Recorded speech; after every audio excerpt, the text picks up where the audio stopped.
Welcome to QSJ Radio, where we dig into the underground to uncover independent artists, creating voices and the stories that shape the music you don't hear anywhere else. I am Traffic Light, and this is Digging Up the Underground. Today we are sitting down with a band that exists somewhere in between atmosphere and emotion. A sound that feels both calculated and deeply human. Their name alone hints at complexity. The Julia Set. A reference rooted in mathematics, chaos theories, and patterns that never quite repeat the same way. The idea seems to echo in their music, layered, evolving, and textured with intention. But beyond the sound, who are they really? What drives their creative process? And what does it mean to build something intricate in the world that often rewards simplicity? Here I got Mickey Berry with me. Mickey, welcome to QSJ Radio. Yeah, thanks for having me, guys. It's a pleasure.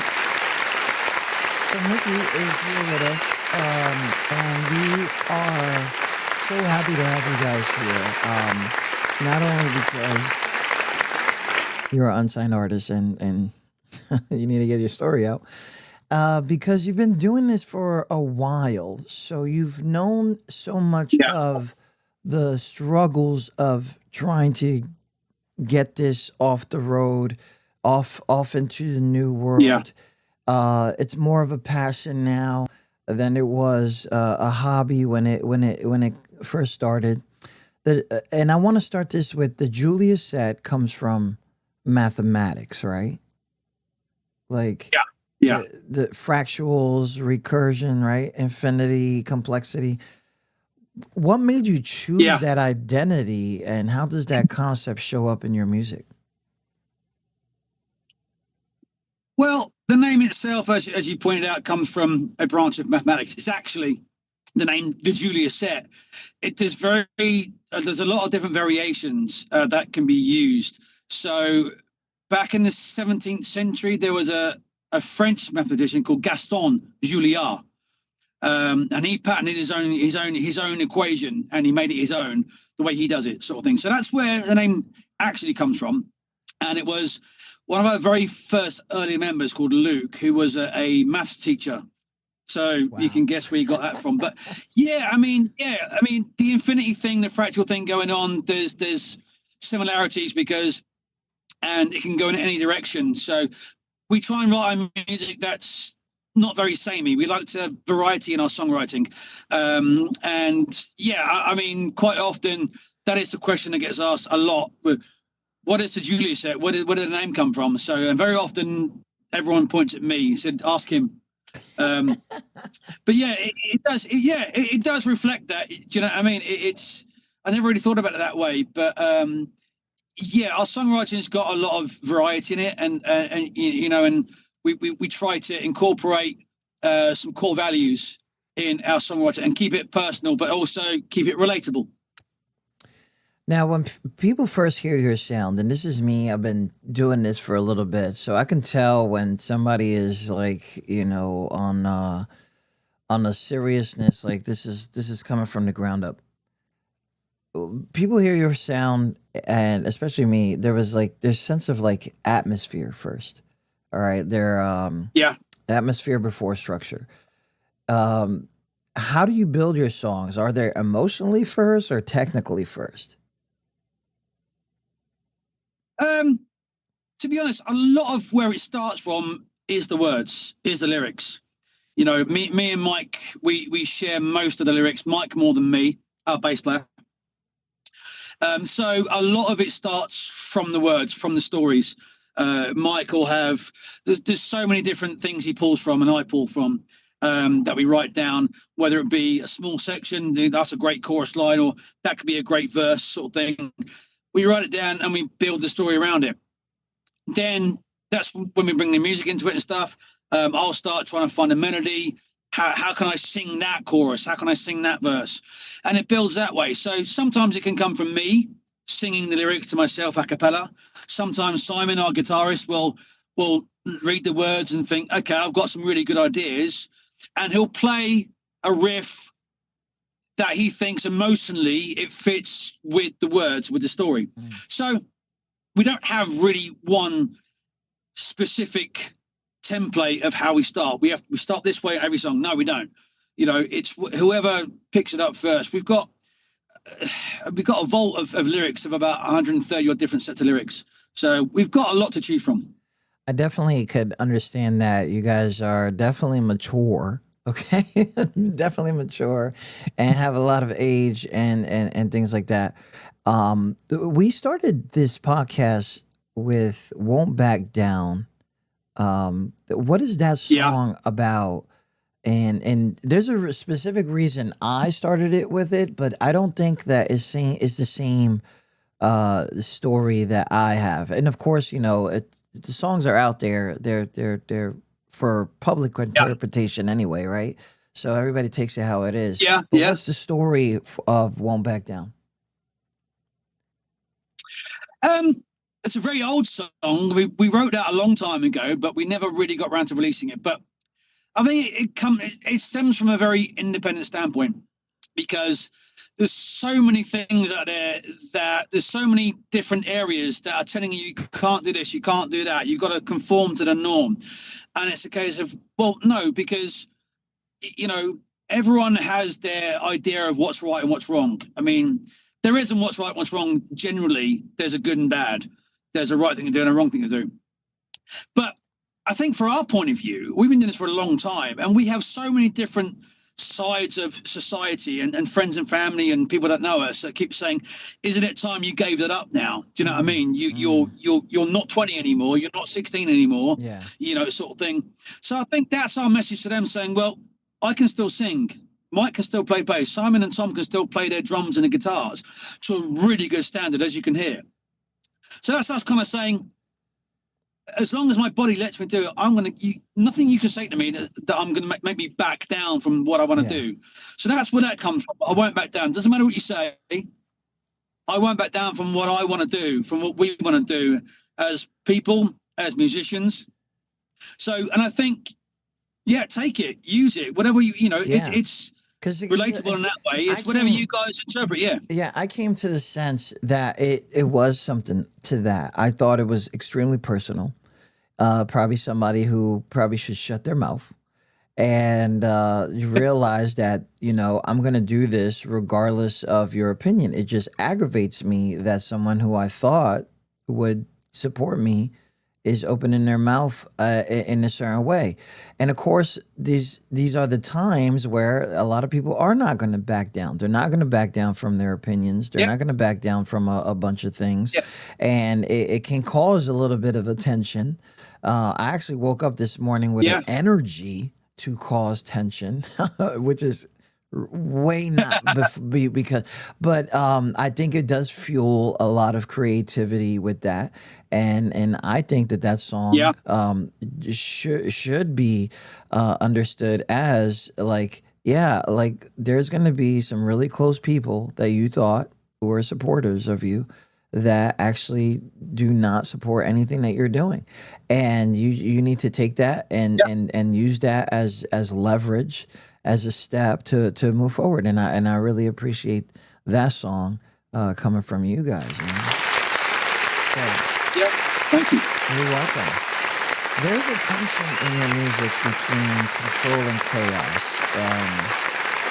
all the time for some reason, which is crazy because behind the scenes we talked about something that you guys tried not to represent inside of your music.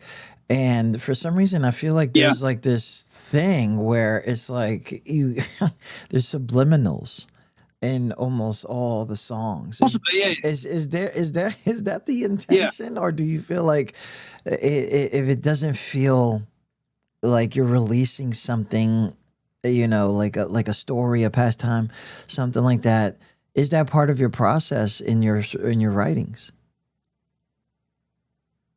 I don't think it's consciously that way. I think these are written from a personal point of view, with the intention of the listeners. Like, for example, yourself, it allows you to have your own interpretation, regardless of what we wrote it for. You know, it gives you guys license to think, okay, this song really resonates with a certain part of my life, or it resonates with a current situation I'm going through right now.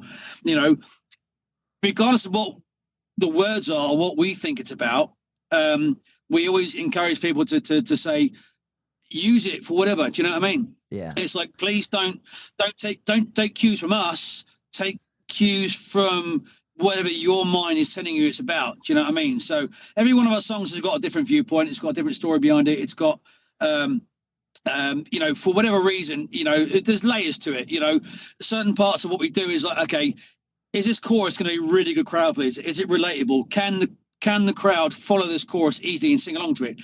It can be from that simple standpoint, you know, just basically a live standpoint where people can sing this chorus alongside it. Okay. And on a personal level, from their point of view, if they want to attach this song to a memory in their life that, you know, good or bad, then it's their license to use it for whatever they wanted to in their own head. So, you know, we certainly don't promote personal viewpoints on these songs. We try and be as what's I'm looking for. We try and be as on the fence as possible. Do you know what I mean? So we take opinions in. Yeah. We don't kind of, yeah. Do you know what I mean? Vague on purpose because, like I said, it allows the listener to interpret their own opinion on it. Do you know what I mean? If you guys are just tuning in, we are on air here with Mickey Berry, lead frontman of the Julius Set, based out of the UK. You guys can check them out all over the place, Spotify, YouTube, a whole bunch of stuff. They've been doing this for a while now. And I would consider them to be a very, very mature band versus bands who are out there still trying to catch on to the young crowd. They're out there. I got this song here that I want to play real quick. Maybe we could talk about what it's about. And then after that, I want to talk about the forming of this band because we're almost going on 20 years of the Julius Set. And I heard a few names already of, you know, some people who are no longer with the band. So I want to talk about that little history if that's okay. This song right here is called Finding Out. What is this song about? Okay. That's quite a personal one, actually. Again, we tend to leave names out of these songs because we want them to be usable for other people. Like I said, to add to their own soundtrack to their own lives. But Finding Out, it's pretty much about sibling rivalry. Pretty much comes down to keeping secrets from family members and stuff. You know, when the truth and honesty should always shine through, but you know, as people find out in their lives, that never happens. There's always going to be conflict. There's always going to be things that, you know, people don't tell the whole truth to protect somebody else's emotions. But this was definitely a big point in someone's life where he was kept in the dark about things when it would have been a lot easier to keep him in the loop. And this is from that standpoint, as in, you know, you lied to me or you kept things from me sort of thing. And, you know, so there was a lot of tension based off that particular point in his life. So that's what it's about, you know, finding out actually you lied to me, you kept things from me. So, and if people can use that, you know, off their own personal experiences, you know, every family has tensions. Nothing's ever run smoothly. You know, I like to use a phrase that nothing ever perfect. So I would say imperfection is perfection. You know, it's not perfect without flaws. So that's kind of pretty much what it's about.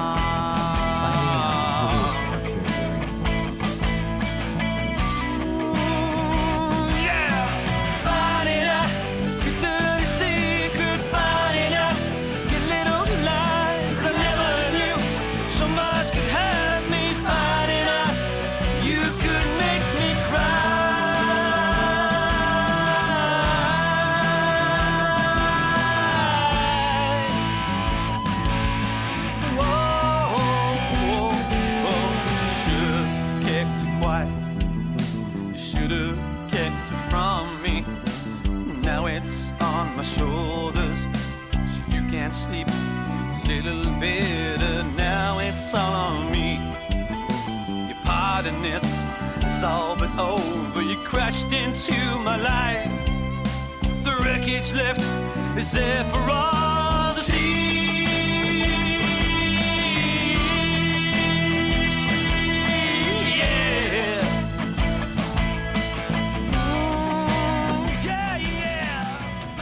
You know, you talked about that this was like sibling rivalry.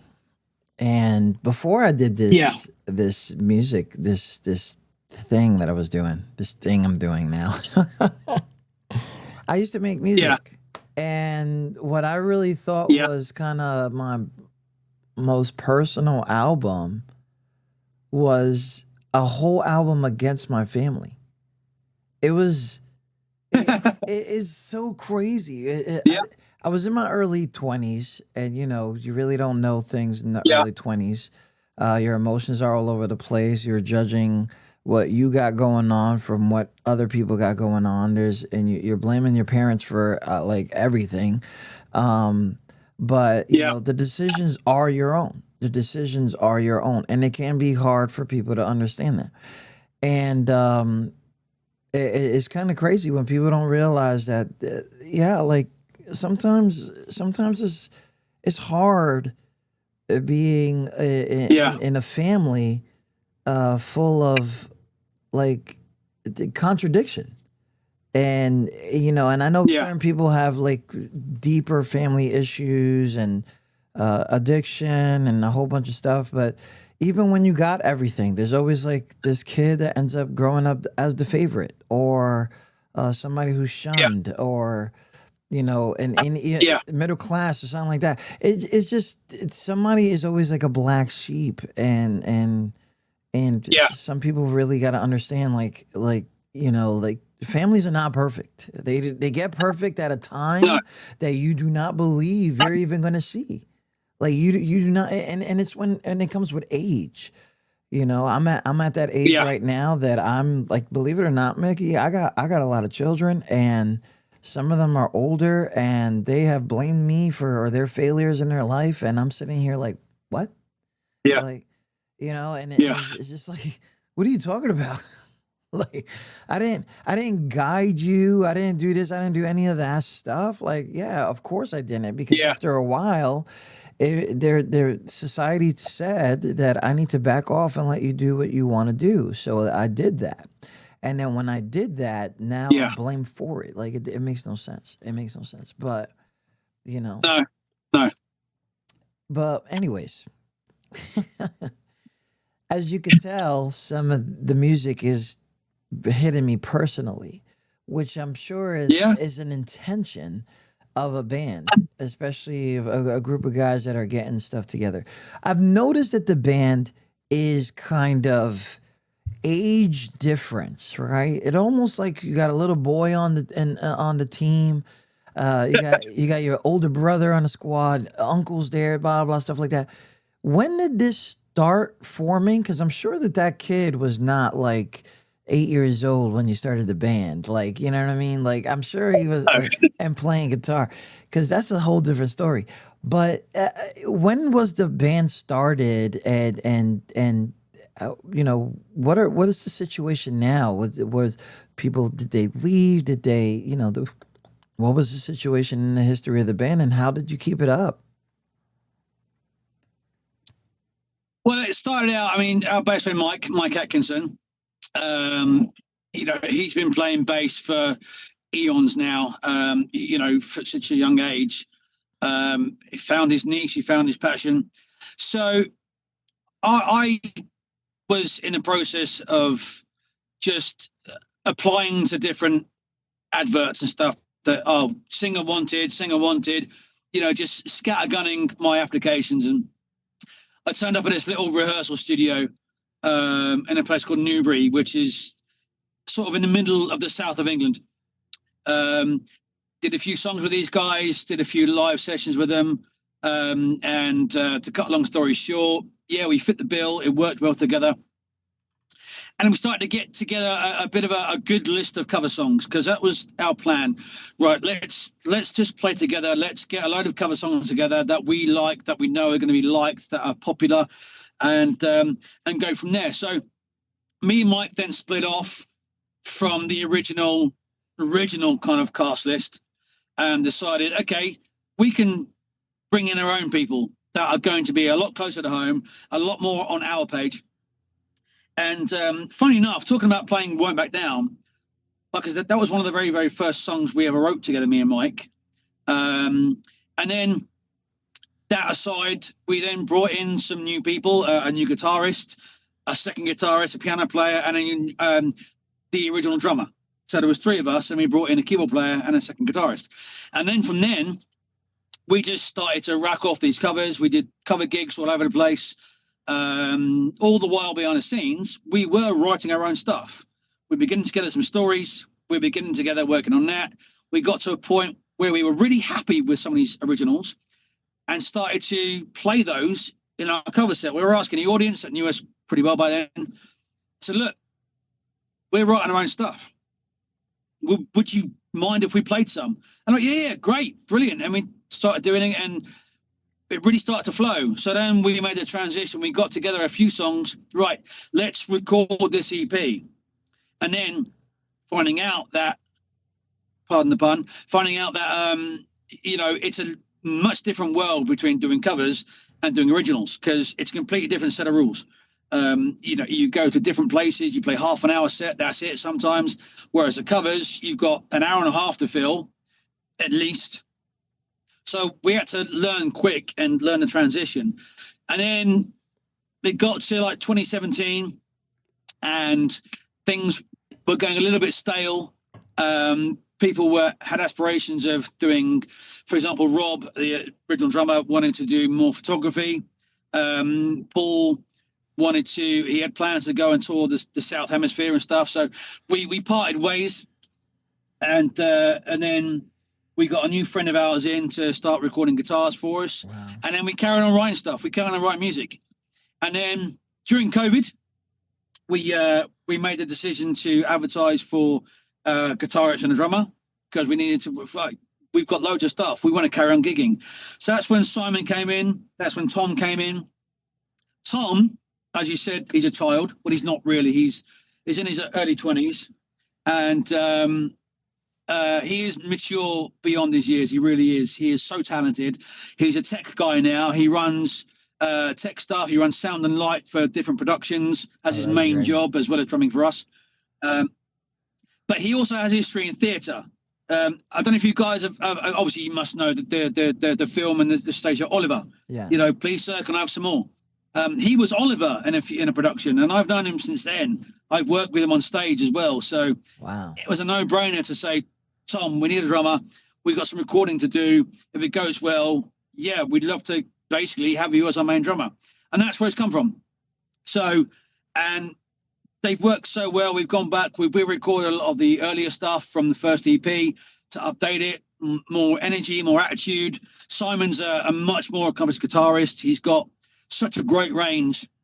He can do the soft stuff. He can do the melodic stuff and work with me, dovetailing with the vocals.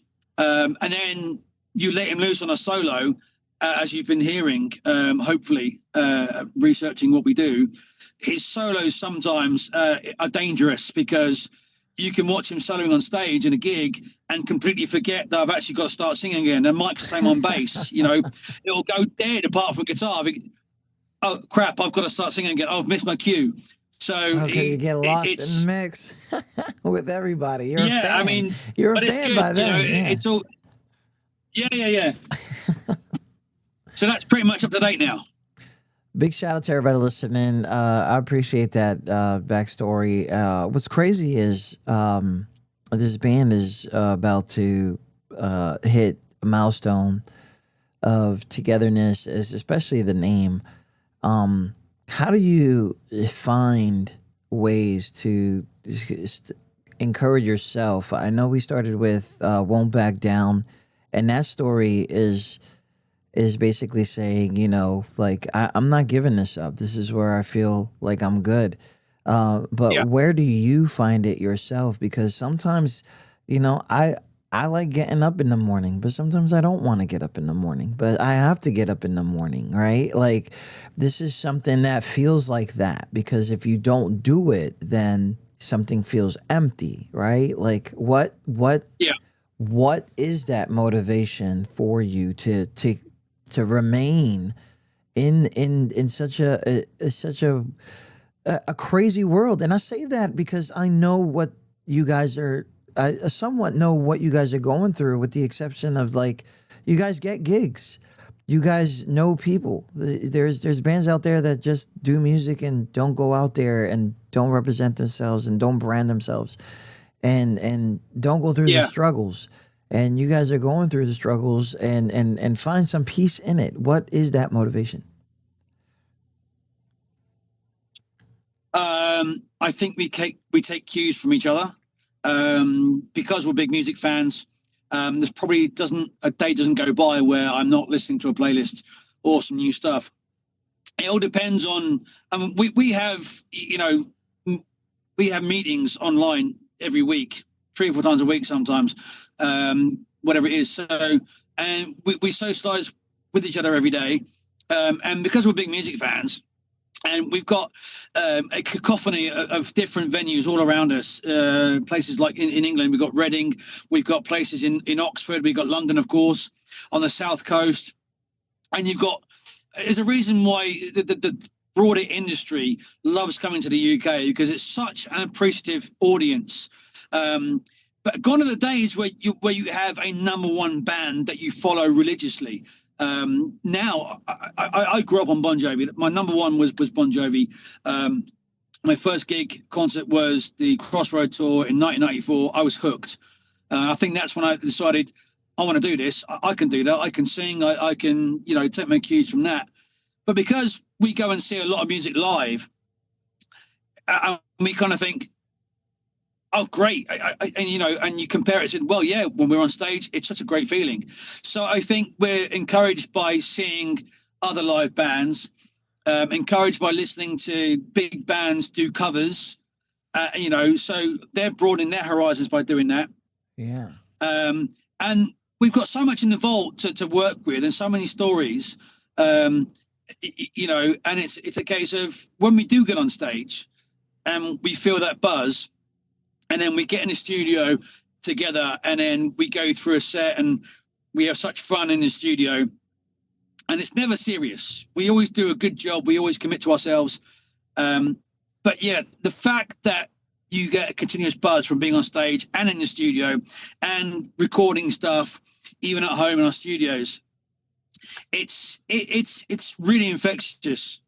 And like I said, as long as I can still sing to a good standard, I'm going to carry on doing it. It's crazy, Mickey. I'm listening to you, and I'm like, you have the thing that motivates you is exactly that, where you have not separated yourself from the culture because you're involved in it, right? Some people do that. Yeah. They take themselves out of it because they don't believe like they're in competition or they're in this and they're in that. And they're like, you're still seeing bands, you're still going this, you're still introducing yourself to new music, you're still going in the studio, because you're still being influenced and inspired versus we got it already, we don't need any of you guys anymore, or something like that. And I'm saying it like that because that's what some people do. They just think, I got it, I don't need any more influences.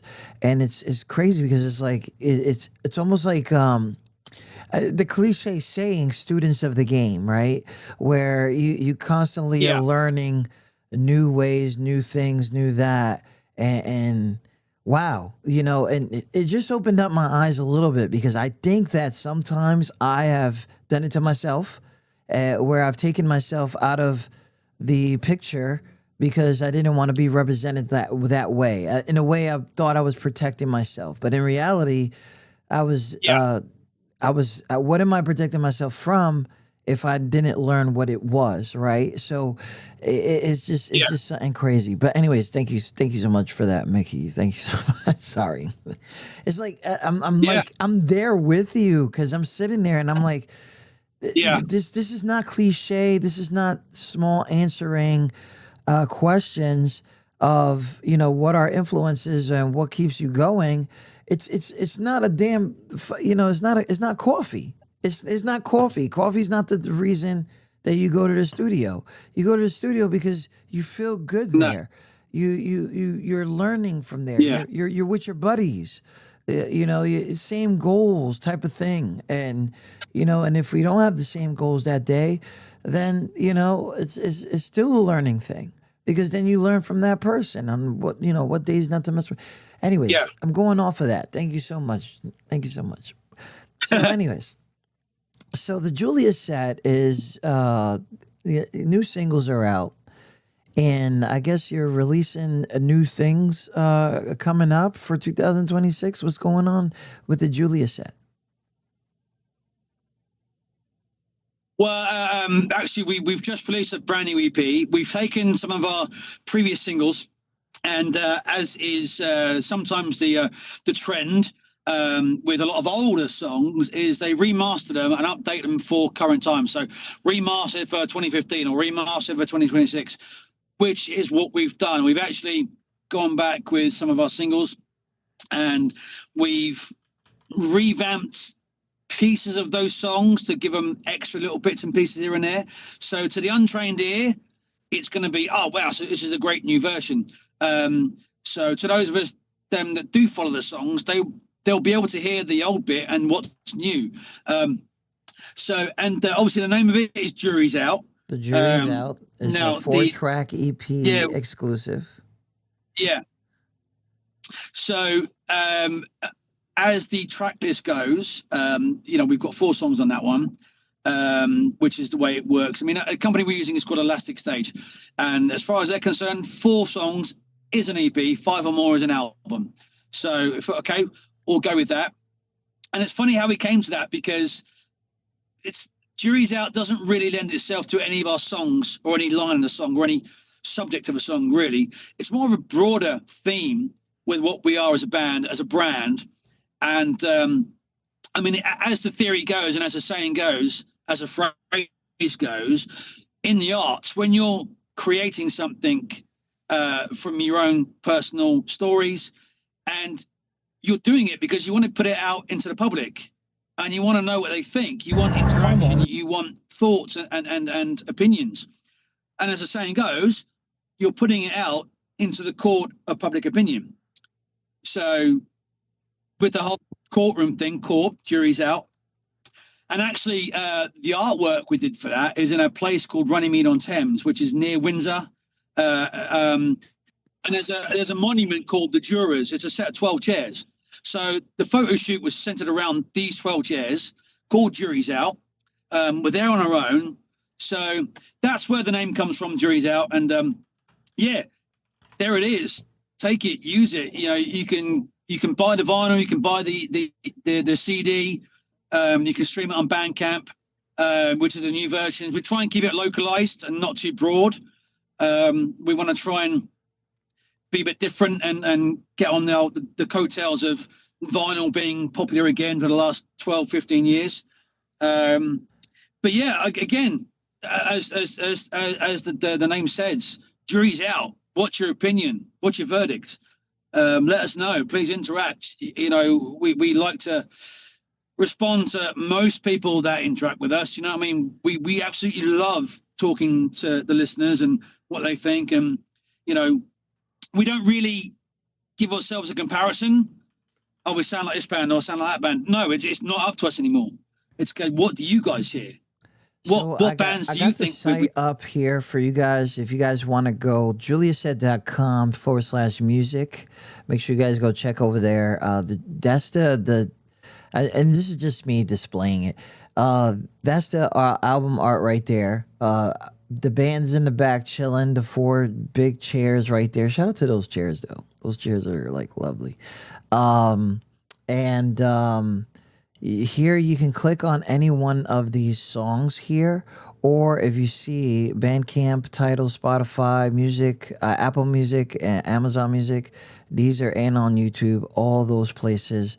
You can, if you can become big fans, which you're probably going to be, vinyls or CD or digital download links are available at that page. Okay, my bad. I had to make sure that people understood that. And if you guys are listening on the podcast side, it will be available on the description of the podcast. And anybody that's listening live right now, the link is right there. Make sure you guys go follow them. So we have the juries out. You know, the whole little courthouse kind of situation that you got here. Won't Back Down, we did play that. I know there's a video out right now for No. And Sunday. Yeah. You know, these are gym workout songs. For those, I get in my feelings when I'm in the gym. So I'm listening to like you guys in the gym. The song No is like imprinted in my like hummings. Where did this song come from? It seems like a lot of like defense for these songs. Yeah.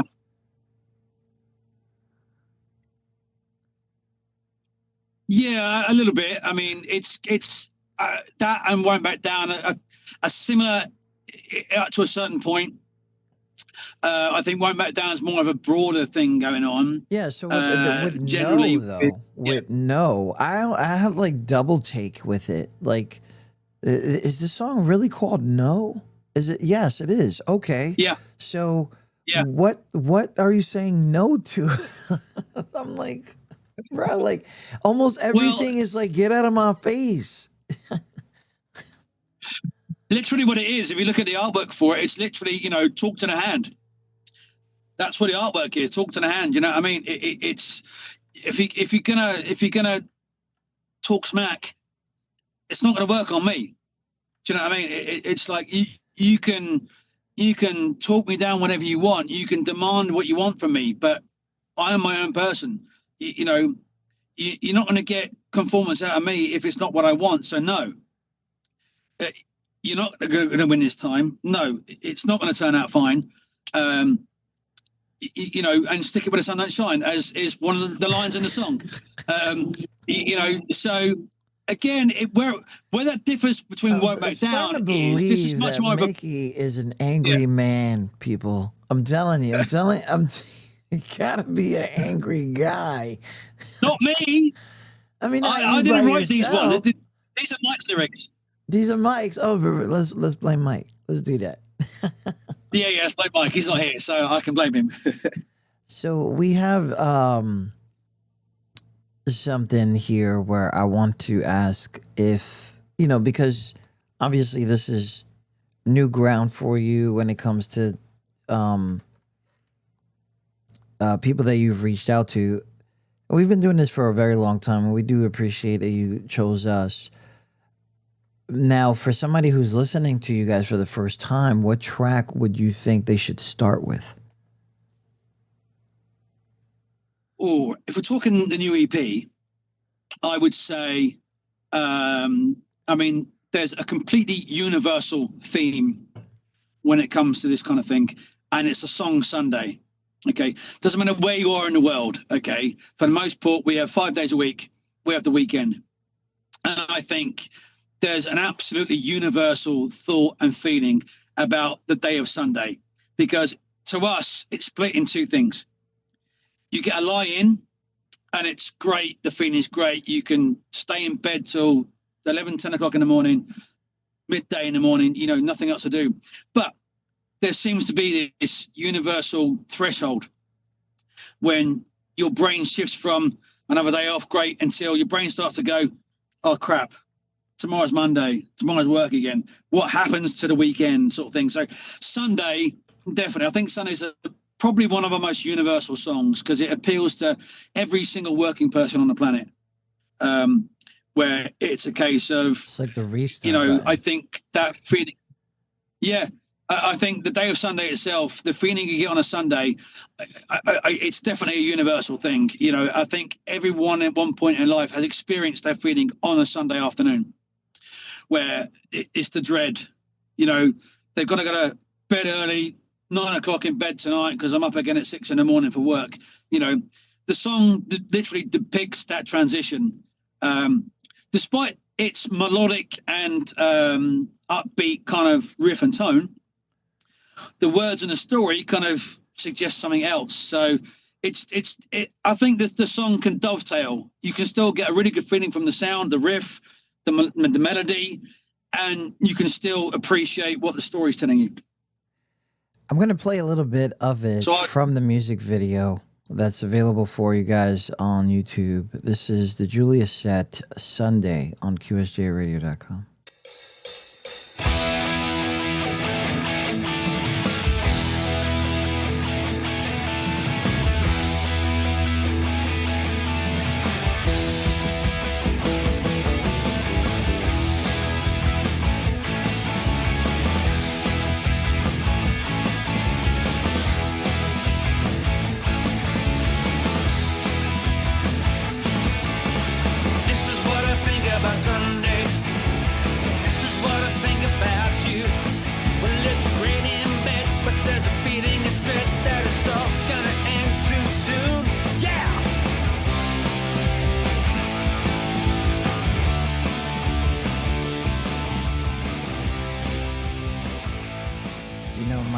Mickey, I'm looking at this video, and I'm like, I can't even do half of the things you did in that video, right?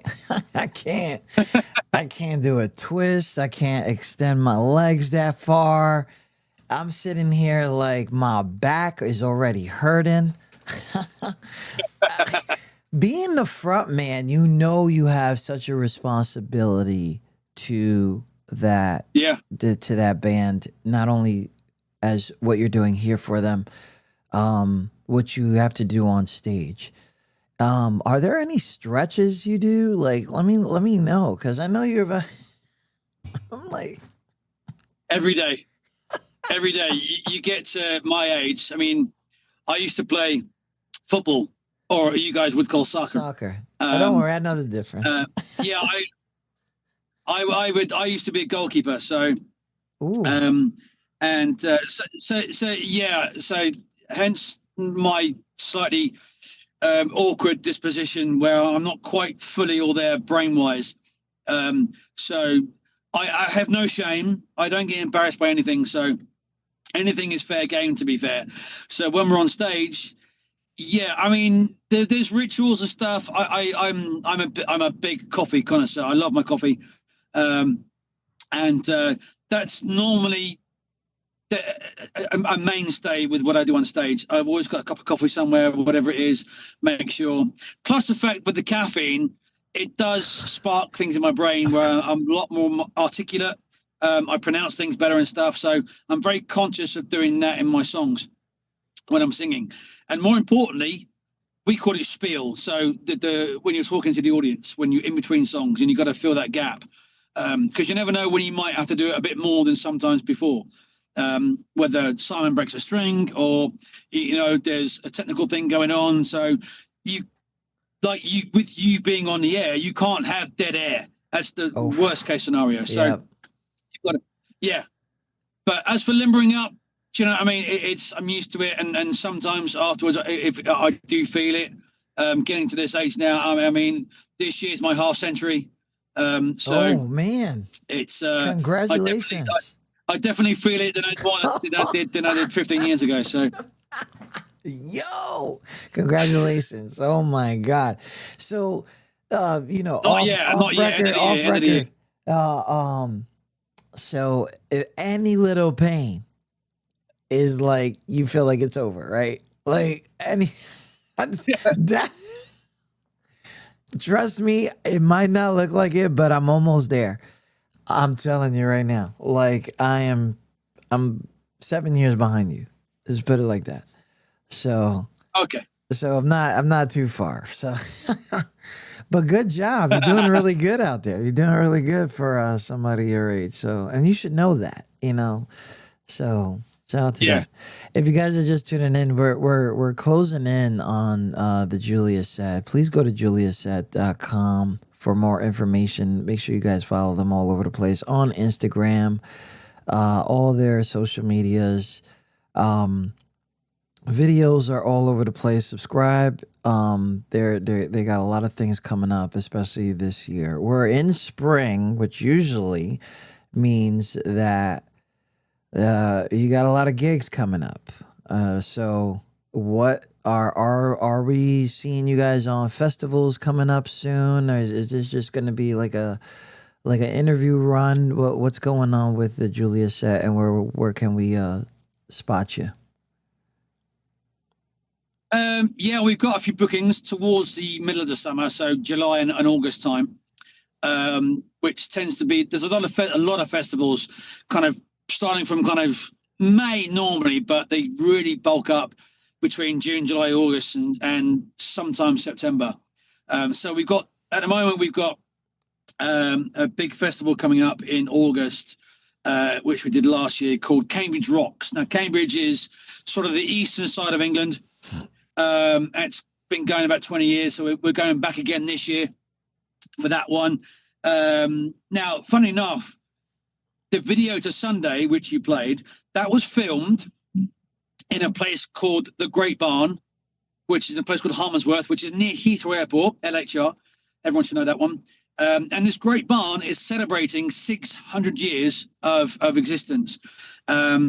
And they've asked us to go back and as part of a mini festival to celebrate. So we're doing that. Oh, nice. But yeah, we've got a lot of interviews booked in because I'm actually in April, we're completely booked up, not with music, but Mike's going away for a holiday. Okay. And in the second half of April, as this would, I'm a newlywed. So we're going on our honeymoon in April. Yeah. Newlywed. So we're going on our honeymoon in April. So. Oh my God! Congratulations. Thank you. Oh no so yeah, way! We're off It still works, Mickey. It still works. That's good. Yeah. It still works. It most definitely does. That's great. That's great. Oh my God! I blame it on water. Let's go. Congratulations, Mickey. And and that's really cool that everybody is still basically living a normal life. And we try to. Yeah, and then that's really cool. 600 years of a barn. And I'm over here representing not even close to half of that age country. Oh my God. Let me not get into that. But anyways, big shout out to Mickey Berry, frontman of the Julia Set. You can find them all over the place.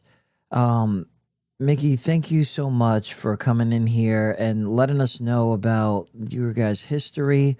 The album is, the EP. Let's make sure we get that right. Jury's Out is available on all platforms. And if you guys become a fan, go order the vinyl.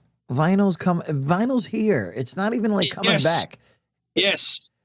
It's here. It's not coming back. It's here. People are collecting vinyls. Go ahead and do that. And if you guys want to check them out on the Bandcamp, make sure you guys, anybody that's just part of this community that I got, you should already be on Bandcamp, because definitely most of our guests are on there because it represents them. It's literally for them. They're not waiting on people. Yeah. Mickey, I got one question. I know you don't want to get too controversial, as people try to say. This world is bugging out right now, man. What do you hope is what do you hope for the best of what's going on? Well, as I touched on before, I was actually born in California. So, and I do have family in California and in Boston. Massachusetts. So we do get stories back and forth, but I think from my own personal point of view, I hope things get sorted out in the right way, with the right people doing the right thing, to not sit on the fence too much. I mean, I'm not on the fence personally, but to keep it, as watered down as possible. And I won't strip into my American accent, which I can do quite a bit. Jokes. It's no, really, it comes and goes whenever I want. So it's, where it's from California or I go to Boston, talking to my stepmom. So therefore it comes in and I can switch. But coffee. I coffee, spelled with COI. Come on, coffee from New York City. It's I really do hope that the world, the right people come to their senses and do the right thing, and things sort themselves out. And like I said, the right people do the right thing, without getting too deep in one side or the other. Do you know what I mean? So it's not my place to be. So I'm not that American citizen. I'm not that side of it and stuff. I'm not in the UK. We're not overly involved in it too much. So, let's the right people sort it out themselves, and hopefully the right people do the right thing. That's what it is. And our by all means, us guys in the UK, if you people and cousins across the pond want to have someone to talk to, I've always said on a personal level, if people are having troubles, my phone's always on. We're always open to talk to and stuff. Do you know what I mean? We will never put the phone down. We will never not talk to someone who wants to talk. Definitely going to need a lot of those conversations, Mickey. I'm definitely going to. I'm going to hit you up, bro. I got to hit you up. It's okay to not be okay. Oh, my God. Do you know what I mean? Yes. Don't be embarrassed about how you feel, Yeah. If you want to vent. Do you know what I mean? These ears are made for listening, so. Mickey Berry, frontman of the Julia Set. Thank you so much for coming and talking to us. Jury's out. It's available for download. And I'm definitely going to hit you up about catching up about post-summer stuff, if that's okay. I'll hit you up. I want to know how this summer ended up for you guys, because it seems like it's going to be a doozy. It seems like it. Yeah, definitely. Mickey, thank you so much. We'll talk soon.